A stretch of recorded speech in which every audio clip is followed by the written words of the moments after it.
रामराव जी के दो बच्चे थे, रूही और पवन।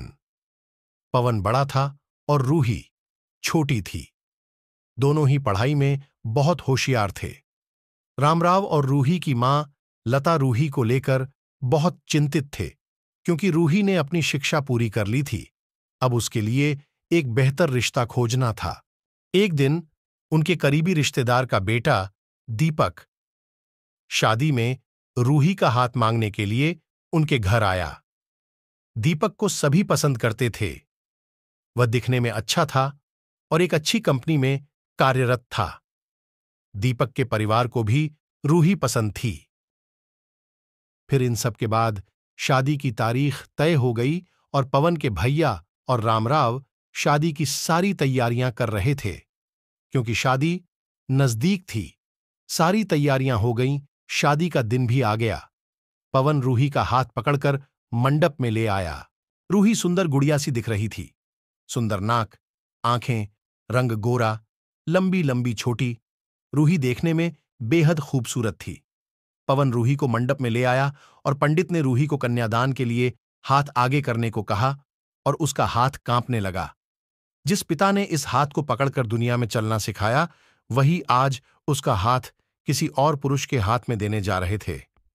अपनी उस बेटी के बिना अपना बाकी का जीवन बिताना, ये विचार ही उनके लिए काफी कष्टदायक था। पिता ने उसका हाथ पकड़ लिया और उसके होने वाले पति ने नीचे से उसके हाथ को सहारा दिया। कन्यादान की रस्म शुरू हुई। हाथों से पानी की एक एक बूंद गिरने के साथ पिता की आंखों से भी बूंद बूंद आंसू गिर रहे थे। अपने कलेजे का टुकड़ा दान करते समय क्या अवस्था होती है, तब वह रामराव ने जाना। वह रस्म खत्म हुई। पंडित जी ने लता और रामराव के हाथ में दियों से भरा पर्दा दिया। उनके सामने बेटी और उसका पूरा ससुराल परिवार बैठाया और पंडित जी ने कहा, आज से आपकी बेटी उनकी हो गई। उनसे कहो कि उसका अच्छे से ध्यान रखें। लता अपने मायके वालों के लिए एकदम पराई हो गई।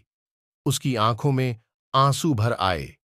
रूही को 2 दिन की ट्रिप पर भी भेजना मां के लिए कितना मुश्किल होता था, और अब उसको हमेशा के लिए दूसरे के घर भेज दिया जाए और उसके अपने ही घर का मेहमान बना दिया जाए, यह बात अब मां को समझ आ रही थी।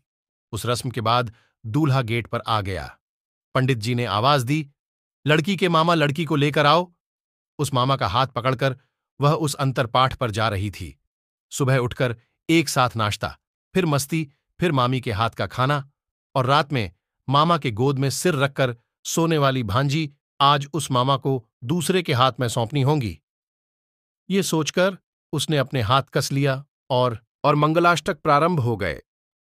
भाई दूज के दिन बिना कुछ मांगे मिलने वाला गिफ्ट, एक साथ फोड़े हुए पटाखे, टीवी कौन देखेगा, इस पर झगड़ा, और दादाजी गुजर जाने के बाद उन दोनों का गले लगकर रोना। दोनों भाई बहन आज एक दूसरे को देख रहे थे। उतनी ही देर में मंगलाष्टक समाप्त हो गए। मंगलाष्टक समाप्त हो जाने के बाद रूही अपने आगे आने वाले नए जीवन को लेकर उत्साहित हो गई। रूही ने वरमाला पहनाई और अपने पति दीपक के पास खड़ी हो गई। रूही के सामने बहुत से लोग खड़े थे। कुछ आशीर्वाद दे रहे थे और कुछ पास होकर स्तुति कर रहे थे। फोटो के लिए उसकी सहेलियां आईं। एक ने उसका हाथ पकड़ा, दूसरी ने उसका पल्लू अटका हुआ निकाला, तीसरी ने उसके आंसू पोंछे। हम घर रहने के लिए आ रहे हैं, आंटी को बोलना खाना खाने के लिए आएंगे। उसे उस एक कमरे की आवाज, एक दूसरे के अधिकार, और वह दिन याद आ गए जब वे एक साथ रहती थीं। अचानक पति दीपक ने कहा कि तुम चारों की तस्वीरें ले लो। मैं साइड में खड़ा हो जाता हूं, और वह चारों चेहरे हंसे। खाने की कतार में आज रूही मां पापा से दूर दूसरे लोगों के साथ बैठी थी। खाना खाने के बाद पंडित जी ने गौरी हार की पूजा करने के लिए बुलाया। रूही ने वहां मन से पूजा की। मां ने रूही की झोली भर दी और अनीता आंटी ने कहा कि आप पीछे मुड़ना मत। रूही अचानक चौंक गई। वह आगे बढ़ने लगी। इतने सालों से बच्चे की उसकी पहचान आज बदल चुकी थी।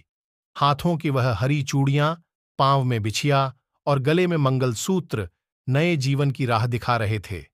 सास का हाथ पकड़कर रूही उस फूलों से सजी गाड़ी में दीपक के साथ बैठी। उस गाड़ी में खुशी थी और उस गाड़ी के बाहर खड़े सभी लोग आंखों में आंसू लिए उसे अलविदा कर रहे थे। रूही बोली, मम्मी पापा आती हूं मैं। बहुत मुश्किल होता है अपना कलेजा, अपना दिल अपने ही हाथों से बाहर निकालकर पराए हाथों में सौंपना, और वह अपने कलेजे को, अपने दिल को खुद के दिल से लगाकर रखेगा।